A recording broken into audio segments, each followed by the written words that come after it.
questions in that video. Okay, let's bring our people onto stage. We're short of time, so we'll get them up here as quickly as possible and get the discussion going. Unfortunately, I don't think we'll have time for Q&A later, but everything you hear on stage should be enough to elucidate this issue. Okay, first up, let's bring Riyaad Minty. He's our Acting Director of Digital for TRT World and TRT Arabic. Riyaad, thank you very much. Round of applause as they get to the stage, please, guys. Next up, we have David Patrikarakos. He's a writer and journalist, and he's written a book called War in 140 Characters, How Social Media is Reshaping Conflict in the 21st Century. David, please come and join the stage. The names are in the wrong order. It's my fault. Next up, Haroon Siddiqui, the editorial page editor, Emeritus at the Toronto Star and a senior fellow at Massey College, University of Toronto. Haroon, please. Thank you. And last but by no means least, Rageh Omaar, an award-winning journalist for the BBC, ITV, Al Jazeera. Where else, Rageh? Thank you very much for joining us. Haroon, if you take this one, yeah, and this one's mine. Okay, gentlemen, of course, as you know, the topic is trust in new media. I think first we'll have some opening statements. As I said, we are tight for time, but Haroon, if you can kick us off, what do you think we can trust when we see things on social media? Me? Please. Thank you all for coming. When you deal with this topic, the first thing that comes to mind, of course, is that the high-tech and the digital empire, the internet, and especially the social media, have, of course, shrunk the world, connected all of us, connected friends and families all over the world, has done a great deal of good for grassroots organizations, done a great deal for human rights, was instrumental in the Green Revolution in Iran, was very helpful in the Arab Spring, helpful in the Maidan, in the Cedar Revolution. All of this, goes without saying, has been good for humanity. But after about 30 years of totally unregulated functioning, we have ended up with a monster. We have ended up with a big monster, which is that all of these companies have become overly powerful, overly rich. The combined market value of the 5 big high-tech companies is almost near the GDP of France, for example, at this point. Their reach is absolutely enormous. I mean, people don't remember this and don't realize this, that Facebook has 2.2 billion users a month. It owns WhatsApp. That's about 1.2 billion users a month. It owns Messenger. That's another 1.2 billion. Instagram, 700 million. So this company by itself has a reach of 5.2 billion people every month, which is enormous. I mean, more than the combined population of China and India and so on. Google has 3.5 million hits every day, which owns YouTube, and it has 1.5 billion users a day, and Twitter has 1.6 billion usages a day. So this is an enormous reach that humanity has never known before, and this is in the hands of monopolies and duopolies, which happen to be American corporations, and we can continue to discuss as we go forward. Absolutely. I mean, I tend to agree with most of that, Haroon, but I think we should try and make a case for the defense of social media. Riyaad, or Rageh, if you want to jump in, whoever. So I think from my side, it's not, I wouldn't necessarily call it new media. It's media at this point, right? And trust formation goes beyond just digital platforms. People trust people first. And I think the bigger crisis we're having is, as the media industry, these trust bonds have been broken across different spheres. So if you read the latest Edelman study about the trust barometer, trust in media is at an all-time low, and that's traditional mainstream media. And largely people have shifted to digital platforms because they don't feel this connection, they don't feel this representation from these big media organizations. Where people are going and starting to tell their own stories. If you're not going to represent me or my voice, I'm not going to get those stories. You touched on the Green Revolution in Iran or the Arab Spring or many of these different platforms that were there. One of the challenges you have is these platforms and the people tweeting or posting online have been doing it in English to a large extent, which is only a small subset of the actual population. And often in a lot of countries where people are posting online, they might be doing it in their own language. And mainstream or traditional media will kind of jump in because they might not have language access. Let's report on this as though it's representative of an entire population versus taking the time to step back and actually contextualize it. And it's this disconnect from us as mainstream media in not understanding the power of these tools, the power of connectivity, the power of community, the power of individuals telling their stories, and this change in trust between the audience amongst each other to traditionally a normal broadcast. We as media have let people down. And I don't think it's an issue with the platforms as much, it's an issue with us as humans, If you want information or different voices, you can go and like different pages. You can go and consume on different platforms. But we choose to reinforce our own echo bubbles. And as media, we kind of pushing that on. I think the other thing I'd sort of say is that, I mean, in the area in which I sort of work, which is international news reporting, particularly in areas of conflict, we can't delude ourselves that there are many places around the world which is becoming harder and harder to gain access to. I mean, take the war in Syria. I mean, if it wasn't for what's called user-generated material, I mean, the footage coming out of, particularly the siege of Aleppo, we would not have known what was going on in Syria. Similar cases are sort of true in Congo. So social media and the immediacy of putting people on the spot in places where journalists are targets, journalists are being sort of kidnapped, rivals and factions and governments don't want sort of things sort of reported or seen. The fact that all you need, I mean, a recording studio is essentially your mobile phone, puts reportage and reporting, in the heart of sort of situations where, other forms of traditional sort of media can't get to. So I don't think we can throw the baby out with the bathwater with regard to social media. I think the point you're making also brings up that this is a double-edged sword, and David, to bring you in a little bit here, because that kind of UGC, that kind of user-generated content that we see in places like Syria and Iraq, yes, that's the only content we get, but there is inherently a problem with the trust of that content, isn't there, David? And David, you've written about war zones and stuff you get. This is what my book is on. War in 140 characters, available on Amazon. You should all buy it. Very reasonable. And all good bookstores. So look, the genesis of my book evolves from the year I spent in Ukraine, covering the war between Russia and Ukraine, and I also look at ISIS and I look at Hamas Israel. So I agree with what Rageh says. In my book, and I'm not just plugging my book, this is actually relevant. I profile a young girl called Farah Bakr, who during 2014, became a source of information coming out of Gaza because, she was literally stuck right in the center of things. She could not escape. And through her, you did get a documented day by day, hour by hour, minute by minute documentation of the war, or at least a part of the war from one side of the war. And that is correct. But what we have to understand is, I often talk about what Yevgeny Morozov termed cyber utopianism, which was this idea in the beginning that give a man or woman access to the internet and it will set them free, and it will empower them, and it will democratize things. And to a degree, and for a while, that's true. But in the end, the tools used by the oppressed, the victims will always be used by the oppressor and the state. The classic example is Russia. Now, I looked at the wars in Afghanistan and Iraq. They were obviously fought in the 21st century, but they were 20th century wars. I look at Ukraine and I call it the first 21st century war, in the way that, traditionally, look, propaganda is as old as war itself. There's nothing new about propaganda. But traditionally, propaganda operations in the media have supported military operations on the ground.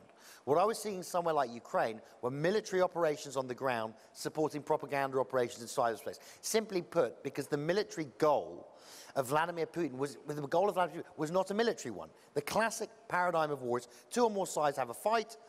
The winner then imposes a political settlement on the loser. Treaty of Versailles, classic example, the defeat of the Nazis. Putin never had any intention of militarily defeating Ukraine.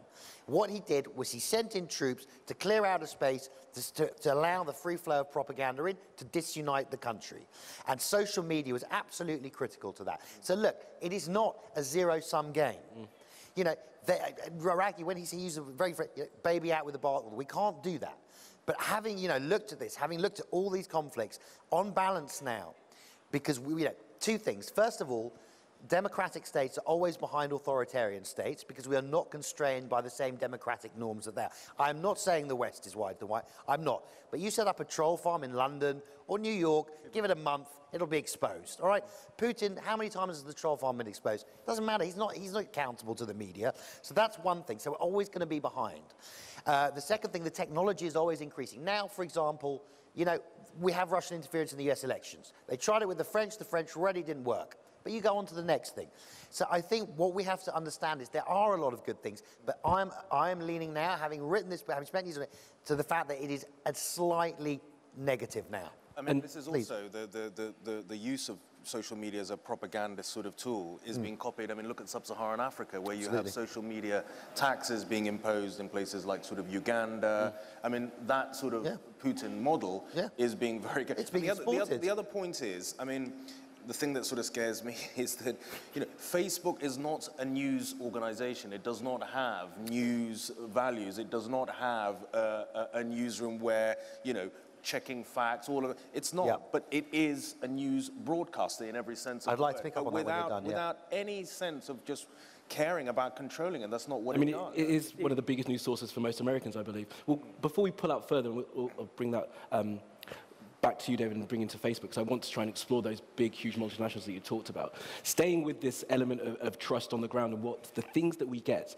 these choices that people are able to make now with social media that gives them the opportunity to pick and choose their news. That is inherently dangerous, isn't it? Because that is when journalists aren't able to actually influence and give truth.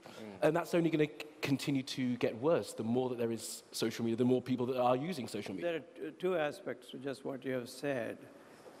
Number one is that it's addictive. It's not an accident that Facebook employs 1,500 psychologists to manipulate you and me. They know what they're doing in terms of color, music, background, and so on and so forth. That's one.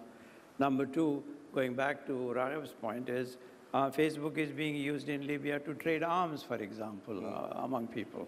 You talk about trust, but those are sort of smaller issues. There are larger issues about the invasion of privacy, citizen privacy. Billions of people are serving as serfs in the corporate empires of Facebook and Google and so on and so forth, because we all are so enamored of these things. Oh, it's free, it's wonderful, and so on. I can talk to my grandfather in India. You are handing over valuable data which is being monetized. In the old days, the serfs used to be paid a tuppence. Now this serfdom works for free, and people gladly give up their data and so on and so forth. So Mr. Zuckerberg can be worth 72 billion. I mean, this is a stupid equation that citizens need to be wary of. But we've all walked into it with our eyes wide open, have we, do you think? That were we aware when we all signed up to our Facebook accounts and our Twitters that we were giving all of this stuff away? Right. And it's a question. And do you think that it's really Machiavellian by the owners of these companies that they are trying to control? It's not Machiavellian, it's sort of a buccaneer. Or do you think it was like he started in his dorm room, he didn't know what he was going to become? Corporate empire is like the Wild West. It's a Wild West frontier which is totally unregulated, and we have been so overawed by these things, we think it's wonderful. It's not wonderful. The total, Facebook is worth 550 billion, even after losing whatever they lost on July the 15th and so on. Mr. Zuckerberg paid $44 million to buy neighboring properties in his California home. You and I are paying for all of this. Okay, fine, somebody gets rich, I don't care. But at the same time, what is happening to national sovereignty of nations like Turkey? These people operate across borders. They really pay little or no taxes. They remain unregulated. So these are issues that really go well beyond being bamboozled by these gizmos that we all like. I'm as guilty as anyone else. I mean, one of the overused phrases is out over our skis when it comes to Facebook. We've gone beyond the point of no return, would you say, that this genie can't be put back in the box? No, look, I want to talk about this, the nature that Rageh started and Haroon picked up on. What is the nature of these companies because this feeds into everything else. First of all, you're right. You cannot unring this bell. Okay, the genie is out of the bottle. Now, Facebook has problems. As I said to you earlier, you know, 5 years ago, you thought Facebook, you thought puppies, cats, and likes. Now you think Russian meddling. Facebook realizes this. And look, whoever spent an hour on social media and got off feeling better about the world? You know, this is a problem. We go anywhere from body image to bullying, all the way to, you know, propaganda and fake news. But we have to understand, you know, and you talk about this thing, you know, we were sold this thing. You're like, oh my God, we get all this content with this, and it's all for free. But it wasn't for free, was it? But I want to come back to, and this is my point, the nature of what we are dealing with here. Now, they say that the man that invented gambling, or the person who invented gambling was great. The guy that invented chips was a genius, because obviously not throwing. I always say, listen, the person that invented social media, great. The people that invented the language around social media, genius. Look, why is it called social media? When it's not really particularly social. It's unsocial. Yeah, it should be anti-social media. Why is it called a news feed when it doesn't really consist of news in any sense? But the greatest of all is platform. Now, platform is a wonderful word. It has this very neutral connotation of this place that we all stand up and we have a little chin wag. But these are not platforms. These are businesses, and they are designed to make money. And their product, what is their product? It's us. And this means two things. One, it doesn't want to kick people off its service. You know, Nazis buy trainers too. You know, they do. The second thing is that it wants to keep us on for as long as possible. And here we know all about the famous algorithms. But where this is dangerous, and this was, you know, I'm picking up on the point made by the guys here, is the fact that this is how you exacerbate hatreds. Look, you know, 20 years ago, we'd watch a war. Arab-Israeli, let's say for the sake of argument. They'd be pro-Arab, pro-Israelis. But they would both watch the same content, coming out of BBC, CNN, ITV, whatever. And this content would be created by professional journalists, professional photographers, cameramen, whatever. They would then draw their own conclusions, fine. But they would still be reading from the same reality. Now, flick to 2014, Operation Protective Edge, Hamas, Israel. Israeli researcher Gilad Lotan mapped on a graph of nodes about where each side got their information from. It looked like pro-Palestine one cluster, pro-Israel another cluster. Only Haaretz, the left-leaning Israeli magazine, was the only point of overlap. Now, what we have here is two realities. Two realities. That means that if Rageh is pro-Israel, I'm pro-Palestine, or vice versa, we can't sit down and say, listen, you're wrong. It's like, no, you're a liar. Yeah. I've seen it, I've read it, I've heard it. You are a liar. And this is how you create, you know, thus is hatred exacerbated, division exacerbated. But the other point is that, you know, the picture that, you know, was just been described, the channels that people watched, you know, whether it was pro-Israeli or, you know, pro-Palestinian, they watched those channels, you know, if they put out a lie or said something which clearly didn't have, they, you know, we'd have to go to Ofcom. I mean, in the UK. But instead, they have an army of spear carriers. My channel can't, you know, or we will have to answer to regulators. Facebook doesn't face that problem at all, you know. And again, it can just say, well, whatever, you know. But that's the other problem. And why? Because they refuse to accept that they're content providers, because then they have to pay, because they're a business. There are efforts being made by both US legislators and European legislators to try and rein in some of this fake news that we see on these platforms. The European Union has done a lot. And the world needs to follow them. The European Union is in fact fined Google $5 billion last year because it said it has been behaving illegally, immorally, and not following practices. Number one, anti-competition in effect. Number two, the European Union passed anti-hate law and said you are in fact responsible for the content that you create. I mean, David was mentioning they describe themselves as a platform. I mean, that's a genius thing to do, because by saying we are a neutral platform, creating this myth that we are a neutral platform, they absolve themselves of all responsibility of the content. What is the content? Content is used by Daesh and Al-Qaeda to show beheadings, to show bombings and so on. What do right-wingers do? They produce the most hateful, poisonous kind of messages, anti-Semitic, anti-Islamic, misogynist and so on. And these people say, oh, it's nothing to do with us. No, it is, you are responsible for it. The House of Commons committee in Great Britain passed a report just last week, I think 10 days ago, which said Digital giants must be responsible for their content. They cannot, and why don't they do it? They don't do it because it costs money. It costs money to Al Jazeera and TRT and my newspaper, Toronto Star, to have editors, fact checkers, lawyers, and so on. These people don't want to spend money. And they claim, the last resort they claim, First Amendment, censorship, free speech, which is rubbish because they are already censoring things. They are already cooperating with state securities to provide state surveillance, number one. Number two, they already censor child pornography, for example.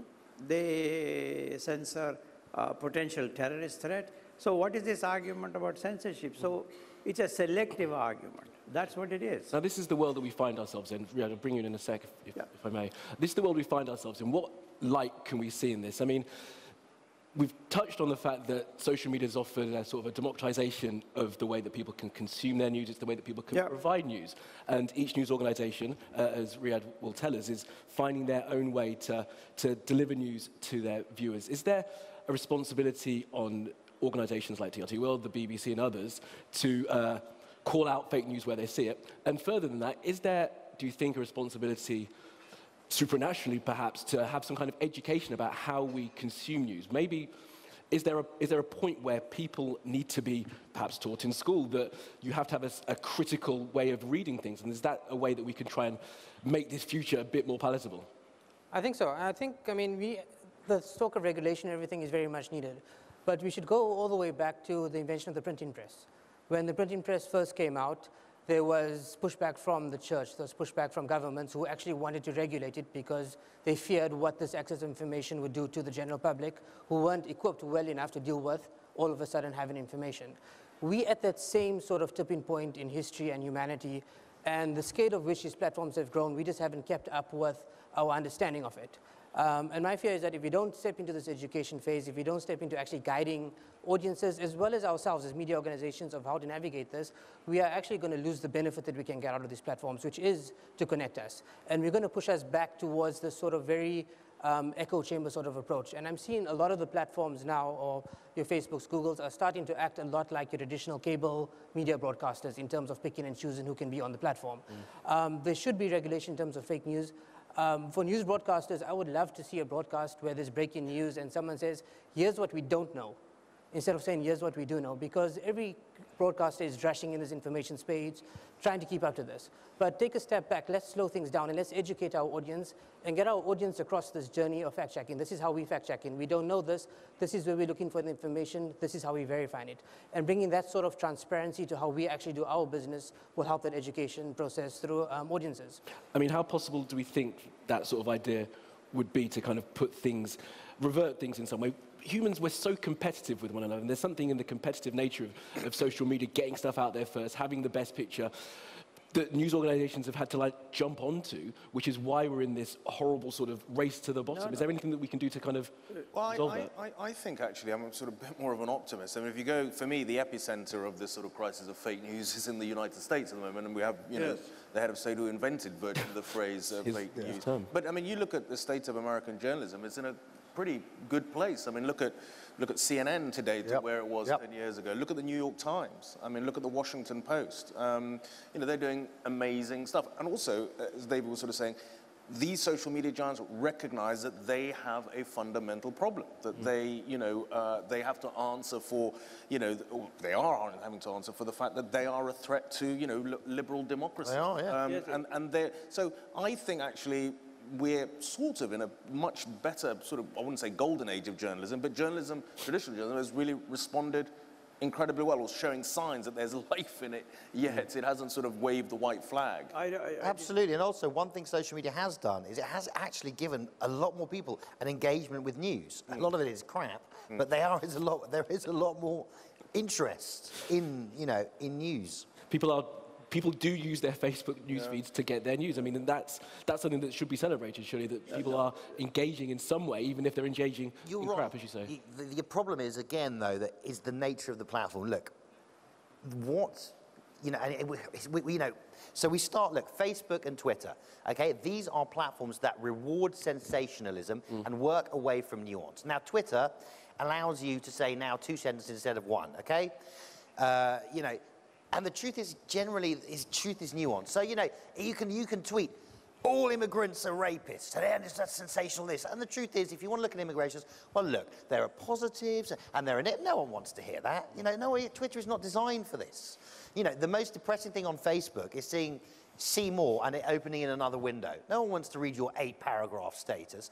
And what we're doing now is we're seeing the young gravitate, first of all, from Facebook to Twitter. So we go from somewhere you can at least write a paragraph, somewhere you can only write a couple of things, now to Instagram and Snapchat, which is almost post-literate. It disappears. I mean, we're becoming, you know, it's almost post-literate, it's just images. So actually, we are looking at platforms that reward the sensation. Look, that's why Donald Trump is the first social media president. People say Obama was because he used it to fundraise, but he's not. Look, Obama, you remember the speeches. Trump, unless he's insulted someone, you remember the tweets. That's why social media is, that's why Twitter, you know, this very short medium that rewards the sensational and the charisma of certainty is perfect for Trump. But how is that any different to tabloids or other media that have existed anywhere else? Has it to tabloids? Different to tabloids. It's the same thing. I mean, we've had other media publications. The change is not in kind, but in degree. But we still have even TV channels that call themselves news organizations that are very tabloidish. They get rewarded for that. So it's not an issue with the platform. It's an issue with how we're approaching it in that sort of space. No, it is, though, because Twitter is unique in what it allows Trump to do. It's the proximity of it. That's the thing. It's here in your hand. You can get it constantly. Yeah. You've got to go and buy the Sun or whatever, the Daily Mail if you want it. This thing is right in your hand, and you're probably shaking it 16 times a day, No, if no, not more. it's much more different. I beg to disagree. It's much more different than the old printing press and competition and so on. What we have is a sea of misinformation and fake news, and citizens have lost the ability to figure out which one is the truth. Previously, we used to say, read 4 newspapers or watch 2 television stations, you'll get the truth. We are drowning in a sea of misinformation. It's unrealistic to expect citizens to know what is the truth here, number one. Number two, the point you make about education, of course, good luck, you know, for the next generation it might come in, but the problem is now. I disagree with you that social media have done wonderful things. They've done wonderful things for the New York Times and the Washington Post and Wall Street Journal. The rest of the news media has been killed by the social media, by these giants and so on. A lot of them have gone online, haven't they? BuzzFeed and the Daily Beast. No, but all of them have, no, in fact, what has happened to mainstream media is that the old business model has broken down. We need not shed any tears because technology changes things. But Facebook now hoovers up 75 to 90% of the digital revenues that went to newspapers. Facebook alone in the United States collects more advertising revenue than all the newspapers combined. We now have hundreds of news communities that are without a local newspaper, what we call the news deserts, in effect. New York Times doing well, top ones are doing well, the Toronto Star is managing, we are doing all right, but the traditional media has been wiped out. You and I need not shed any tears for them, but we need to shed tears for the fact that there are local communities, city after city, that don't have a local newspaper. The only source of information is misinformation. And back to your point, we have the first Twitter president in our history, first Facebook president, and so on. And America, as you say, is the epicenter of all this misinformation. And the last point I'll make is that David was talking about being antisocial. Paradoxically, while they have opened up the world, they have shrunk us into silos. We are all in our own tribes now. I listen and I talk to only people I agree with, who share my prejudices, who share my biases, my bigotry, my misogyny. The common square, which was a central basis of a democracy, is being diluted. Trust, we are talking about trust. Trust is lost in mainstream institutions. End result is what? End result is a sharp rise in populism, the Trumps of this world, and therefore you get these parallels to 1930s and so on. We have a serious crisis of confidence in liberal democracies and the rise of authoritarianism. Ibrahim Khalil was talking about the rise of Islamophobia and so on in Europe.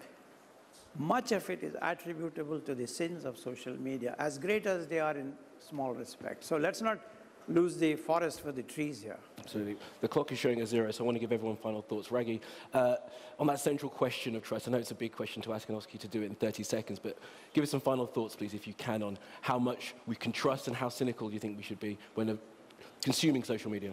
Well, I think, I mean, you know, when you use social media, you're looking at yourself in the mirror. I mean, how you consume it and, you know, how you know, see it is a reflection of you.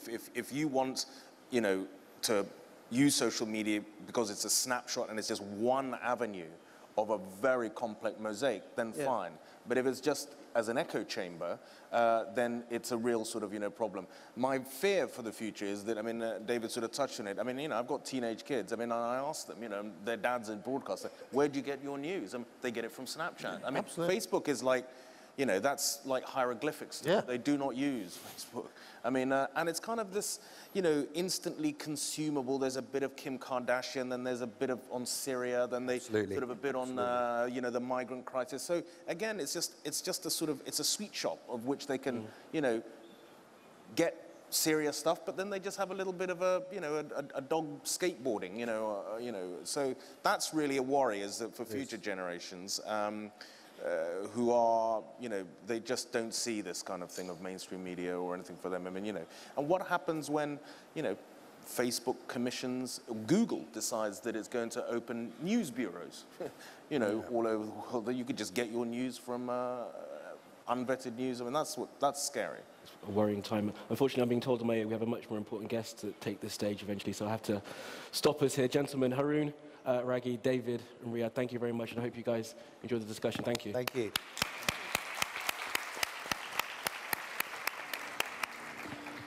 Done. Good.